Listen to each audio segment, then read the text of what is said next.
हज़रत मौलाना रशीद अहमद गंगोही रहमतुल्लाहि अलैहि সাহারানপুর মাদ্রাসায় তশরিফ আনতা ওয়াজ করার উদ্দেশ্যে ইন্ডিয়ার বিভিন্ন এলাকাতনে বিশেষ করিয়া উত্তরপ্রদেশের বিভিন্ন এলাকাতনে মুসলমান হল ইমানের পিপাসা নিয়ে আইতা। এদের মনে ইমানের তলব, ইমানি গুণের চাহিদা, যে আমার কি হইল, আমার মধ্যে ইমানি চেতনা নাই কেন, আমার কি হইল তাকওয়া লোপ পাইল কেনে, আমার কি হইল আমি জিকিরের মধ্যে স্বাদ পাই না কেনে, আমার কি হইল আমি নমাজের সময় লম্বা করিয়া দিতাম পারি না কেনে, নমাজে দাঁড়ানোর পরেও তাড়াহুড়া আরম্ভ করি কেনে, আমার কি হইল আমি রোজা রাখতে স্বাদ পাই না, বেশি বেশি রোজা রাখতাম পারি না, আমার মধ্যে হায়া কম, আমার মধ্যে সবর কম, আমার মধ্যে ইমানের যে ৭৭টি গুণ, এই গুণাবলী আমার মধ্যে কম। এই গুণাবলী কিভাবে আরো বৃদ্ধি করা যায়, এই গুণাবলী কিভাবে আরো বাড়ানো যায়, এই চেতনা লইয়া উত্তরপ্রদেশের বিভিন্ন এলাকাতনে ইমানের পিপাসা লইয়া শ্রুত হল আইতার হজরত গঙ্গোহি রহমতুল্লাহি আলাইহি ওয়াজ করতার, সবর দিলর যে পিপাসা সেইটা ঠান্ডা হইত। আমরা তো ওয়াজ করার আগে ওয়াজ করিয়ে একটা ওয়াজ করলে শুনবো, তো গান করলেই তো শোনা যায়, গান করলে শোনা যায় না, গান করলেও খানোর স্বাদ পাওয়া যায়, দিলর স্বাদ পাওয়া যায়। ওয়াজ রে গানের মতো বানাইয়া ওয়াজ যদি শুনি, পরের দিন অমুকের কণ্ঠ বড় সুন্দর, অমুক মানুষ বড় সুন্দর, অমুকের উপস্থাপনা বড় সুন্দর, অমুকের কথার মধ্যে ধারাবাহিকতা বড় সুন্দর, অমুকে এইরকম ওয়াজ করছেন, এইরকম ওয়াজ করছেন, আমার মধ্যে গুণাবলী, ইমানি গুণাবলী আর চেতনা বাড়লো কি না সেইটার খবর না। আমার যে ইমান যে একবারে নিস্তেজ হয়ে গেছে। কুমিল্লার তবলিগি লাইনের বড় এক মুরব্বী আসলা আলী আকবর সাহেব, তো তাদের এক প্রয়োজন পড়ছে, তাই শুনলা যে সলাতুল হাজত 2 রাকাত নামাজ পড়িয়ে আল্লাহ তাআলার কাছে চাইলে আল্লাহ তাআলা দিলেন, 2 রাকাত নামাজ পড়িলে আল্লাহ তাআলার কাছে চাইলা পাইলা না, আরো 2 রাকাত পড়িলা চাইলা পাইলা না, আরো 2 রাকাত পড়িলা চাইলা পাইলা না। এইরকম নমাজ 2 রেখাত করিয়া পড়তে পড়তে যখন 2000 রেখাত সংখ্যা হুরো হইল, এর হরে মকসুদ হাসিল হইছে। আলী আকবর সাহেবের ইমানের অবস্থা আর আমরার ইমানের অবস্থা বহুত বেশ কম, আকাশ পাতাল পার্থক্য। তো ইনো যদি 2 রেখাতের জায়গা 2000 রেখাত লাগে, তে আপনার আমার 2000-এর জায়গাত লাগবো 2 লাখ রেখাত।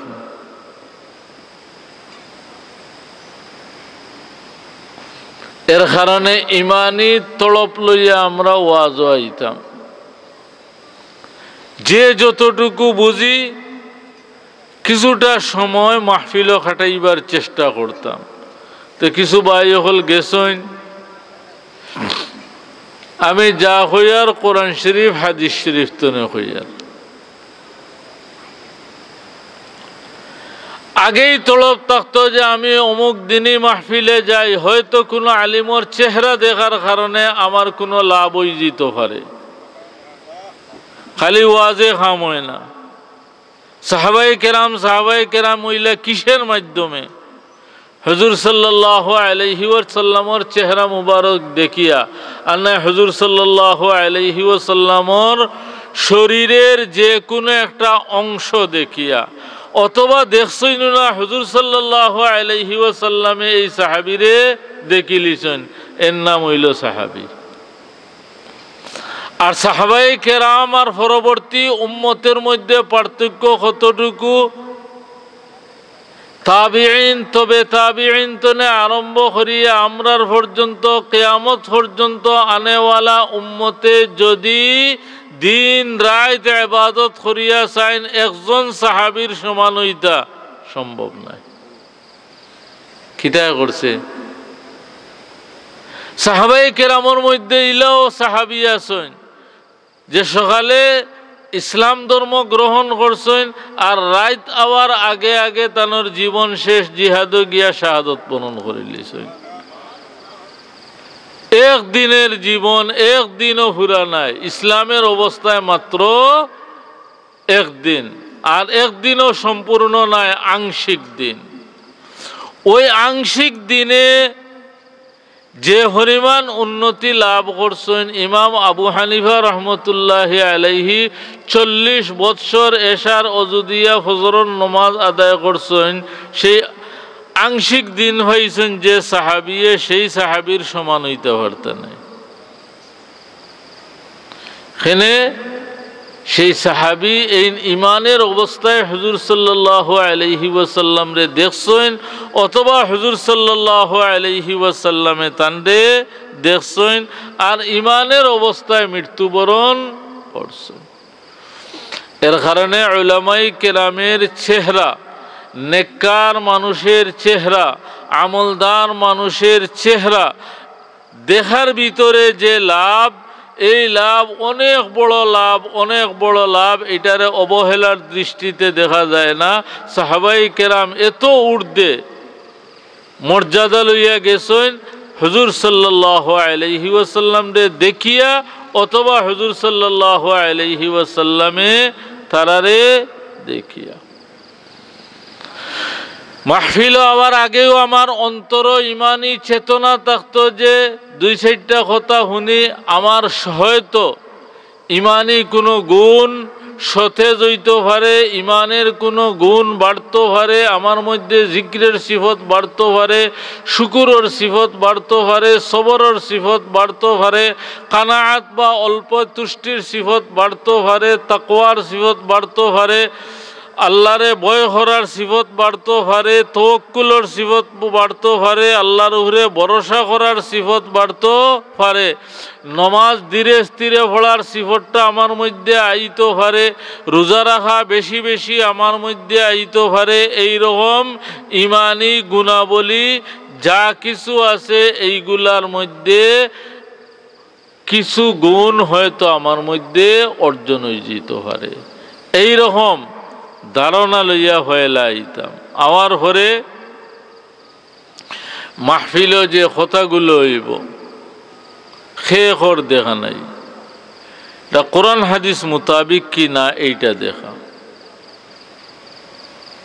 ভাষা দিয়া হইরা নি না সিলেটি ভাষায় হইরা, কণ্ঠ দিয়া হইরা না আনা কণ্ঠ দিয়া হইরা, খুব সুন্দর জজবায় হইরা নি না আনা জজবায় হইরা, এই দিকে লক্ষ্য না করিয়া আপনি আমি খেয়াল করতাম যে কথাটা কি। যে কথাটা হইব সেই কথাটা মনোযোগ সহকারে শ্রবণ করতাম, এর পরে এটা ইয়াদ করতাম, এর পরে এটারে অন্তর স্থান দিতাম, এর পরে এই কথার ভিতরে কোনো আমল যদি থাকে তাইলে সেই আমলটা আমি করতাম। মুহতারাম হাজিরিনে কেরাম, সংক্ষেপে এই কথা হওয়া যায়, এইরকম মাহফিলে উপস্থিত হইয়া আমরার উদ্দেশ্য হইল বেহেশত দিতাম, আল্লাহ রব্বুল আলামিনকে সন্তুষ্ট করিয়া বেহেশত দিতাম। এখন আল্লাহ রব্বুল আলামিনকে সন্তুষ্ট করিয়া বেহেশত যাইতে হইলে 1 নম্বর কাজ হইল গুনাহ একবারে ছাড়তে হইব, চিরতরে গুনারে ত্যাগ করতে হইব। ছোট গুনাহ হোক বড় গুনাহ হোক, কোনো গুনায় আমি অংশগ্রহণ করতাম না, কোনো গুনার মধ্যে আমি লিপ্ত হইতাম না। ঠিক আছে নি?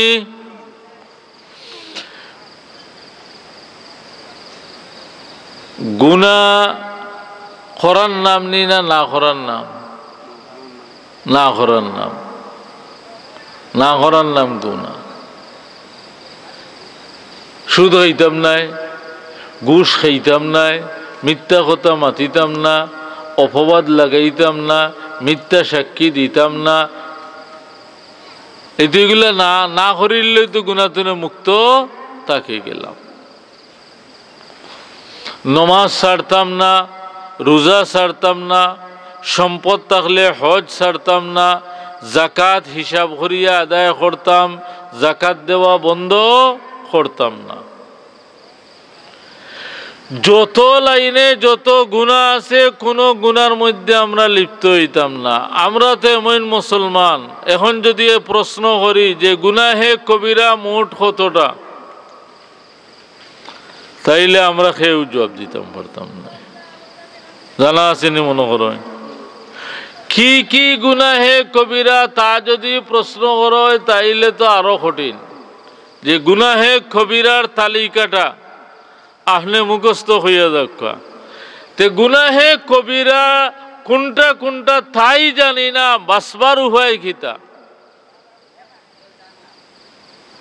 বাঁচার তো প্রশ্নও আসে না।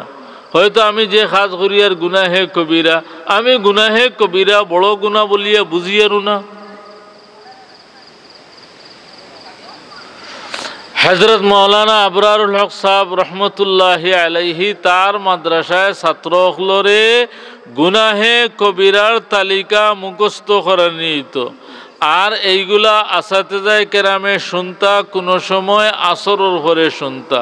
তো একদিন আসরের পরে ছাত্ররে প্রশ্ন করেছে, আমরা জেলা মক্তব্য উজুতে কয় ফরজ শিখানি হয় না, নামাজে ওয়াজিব কতটা শিখানি হয় না। এইরকম আসরের পরে ছাত্ররে জিজ্ঞাসা করা হয়েছে, বলে গুনাহে কবিরার তালিকা তুমি মুখস্থ হইয়া যাও। ফর হরাইয়া মুখস্থ হইয়া গেছে। সাধারণ আরেক পাবলিক আসলা মসজিদ ও নমাজে, থানোর এত সুন্দর লাগছে, এখন তাইন হইলা এই তালিকাটা আমারে দেওয়া হোক। আল্লাহর বন্দায় তালিকা নিয়া প্রত্যেকটা গুনাহে কবিরা সিনিয়া বুঝিয়া এরপরে একটা একটা করে সব ত্যাগ করছে। আজকের মাহফিল তো না, আমরা যদি এইরকম গুনাহ ত্যাগ করতাম পারি, তাইলে এক কাম দিলাম। গুনাহ যদি না করি তাইলে বেহেশতে যাওয়া একবারে সহজ। গুনাহ যদি না করি তাইলে বেহেশতে যাওয়া একবারে সহজ। মান ক্বালা লা ইলাহা ইল্লাল্লাহ দাখালাল জান্নাহ। যে লা ইলাহা ইল্লাল্লাহ পাঠ করবে এর অর্থ হইল গিয়া মুখ দিয়া হইতো, দিল দিয়া বিশ্বাস করত। যদি এতটুকু করিলায় তাইলে সে বেহেশত যাইব। মুসলিম শরীফের হাদিস, আর হাসিয়ার মধ্যে আরেক হাদিস লেখছেন, মান কানা আখিরু কালামিহি লা ইলাহা ইল্লাল্লাহ দাখালাল জান্নাহ। যার জীবনের সর্বশেষ কত হইব লা ইলাহা ইল্লাল্লাহ, এই ব্যক্তি বেহেশত যাইব। তো এখন আমি যদি চাই যে আমার সর্বশেষ কথা মৃত্যুর আগ মুহূর্তে, আমরা কিতাব শুনাই, কলিমা শুনাই, মৃত্যুর আগ মুহূর্তে আমার মুখ দিয়া কথাটা বাহির হইতো লা ইলাহা ইল্লাল্লাহ, তাইলে এর জন্য মেহনত করতে হইব না? ফাজাইলে আমালও এক ব্যক্তির কথা আনা হয়েছে যে দিনও ব্যবসা করত, তো ব্যবসা করতে সময় হে হইতো একটা 1 রুপি আর 3টা 2 রুপি, অর্থাৎ তার মাল একটা নিলে 1 টাকা আর 3টা নিলে 2 টাকা। তো সারাদিন এই কথাটাই সে কইতে থাকতো, একটা 1 টাকা 3টা 2 টাকা, একটা 1 টাকা 3টা 2 টাকা। যখন মৃত্যুর সময় আইল তখন তার মুক্তনে এখন বাহির হয় একটা 1 টাকা 3টা 2 টাকা, একটা 1 টাকা 3টা 2 টাকা। এখন যদি ব্যবসা করতে করতে আর এই কথাটা কইতে কইতে এই কথা জফতে জফতে মুখ দিয়া উচ্চারণ করতে করতে তার অন্তরের গভীরে এইভাবে পৌঁছে, তাইলে আপনি আর আমি যদি আমরার জীবনে লা ইলাহা ইল্লাল্লাহ লা ইলাহা ইল্লাল্লাহ লা ইলাহা ইল্লাল্লাহ লা ইলাহা ইল্লাল্লাহ আরতেও পড়ি, বসিয়াও পড়ি, বাজারও যাইতেও পড়ি, যখন সুযোগ পাই তখন পড়ি, তখন আল্লাহ রব্বুল আলামিনে এই কলিমাটা আমার মৃত্যুর আগ মুহূর্তে আমার সামনে উপস্থিত করে লইবা। এর কারণে এই কলিমা বেশি বেশি পড়িতাম। মুহতারাম হাজিরিনে কেরাম, আপনার বিরক্ত হয়তো বাড়ি গেছে বিরক্তি। এই যে দুইটা হাদিস শুনাইলাম, এটা পুরুষের জন্য মহিলার জন্য।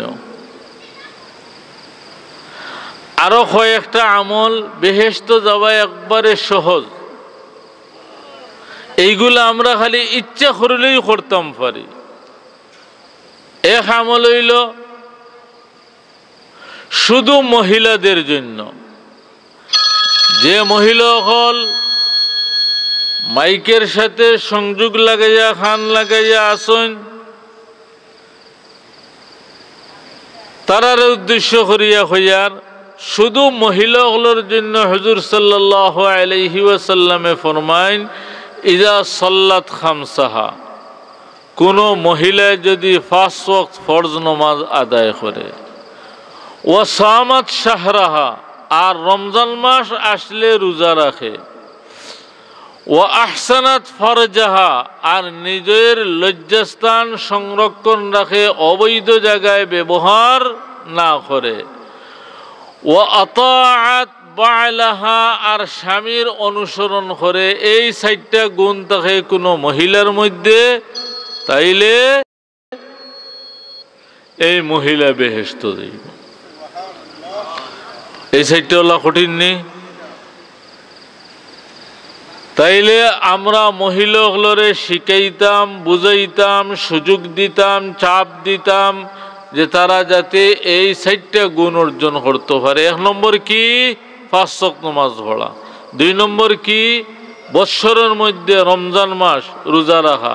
3 নম্বর, বিবাহিত হইলে তার কোনো সমস্যাই নাই, নিজের গোপন অঙ্গরে সংরক্ষণ রাখা, অবৈধ পন্থায় ব্যবহার না করা। 4 নম্বর, স্বামীর অনুসরণ করা। এই 4টা গুণ যদি থাকে, তাইলে নবী সাল্লাল্লাহু আলাইহি ওয়াসাল্লামে টিকেট দিরা, নবী সাল্লাল্লাহু আলাইহি ওয়াসাল্লামে ঘোষণা দিরা এমন মহিলা বেহেশত। পুরুষ মহিলা উভয়ের জন্য ছোট একটা আমল।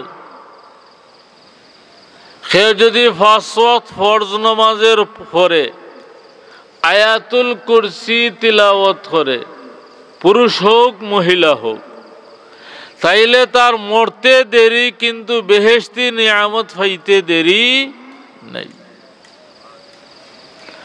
আয়াতুল কুরসি আমরা অনেক পুরুষেরও মুখস্থ আছে, মহিলারও মুখস্থ আছে। যদি মুখস্থ আমরার খের না থাকে, তে মুখস্থ করিও তো কঠিন কিছু নাই, একটা আয়াত।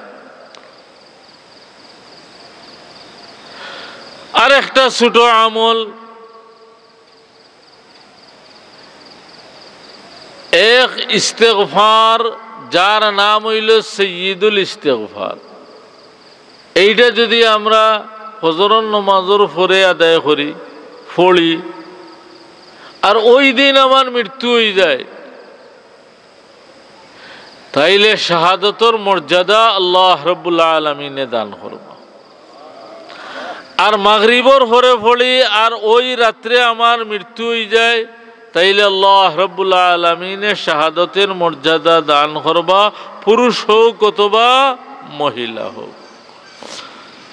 এই ইস্তেগফার, আল্লাহুম্মা আনতা রাব্বি লা ইলাহা ইল্লা আনতা খালাকতানি أنا عبدك وأنا على عهدك ووعدك ما استطعت أعوذ بك من شر ما صنعت أبوء لك بنعمتك علي وأبوء لك بذنبي فاغفر لي فإنه لا يغفر الذنوب إلا أنت محترم حاضرین کرام আর উঠাউঠি না করিয়া আপনারা একটু ধৈর্য ধরকা কিছু সময়ের ভিতরে ইনশাআল্লাহ দোয়া হয়ে যাব এই রকম ছোট ছোট অনেক আমল এই আমলগুলা যদি আমরা আঁকড়িয়া ধরি আর গুনার খাস বর্জন করতাম পারি তাইলে বেহেশতে যাওয়া আমাদের জন্য একবারে সহজ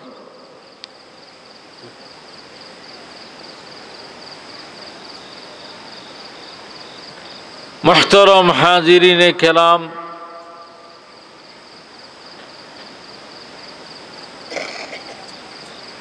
আমার মনে হয় সময় আর দীর্ঘ না হলে কিতা করতাম দোয়া করিলাই একটু আগুইয়া বক্কা হ্যাঁ হ্যাঁ নামাজের পরে দোয়া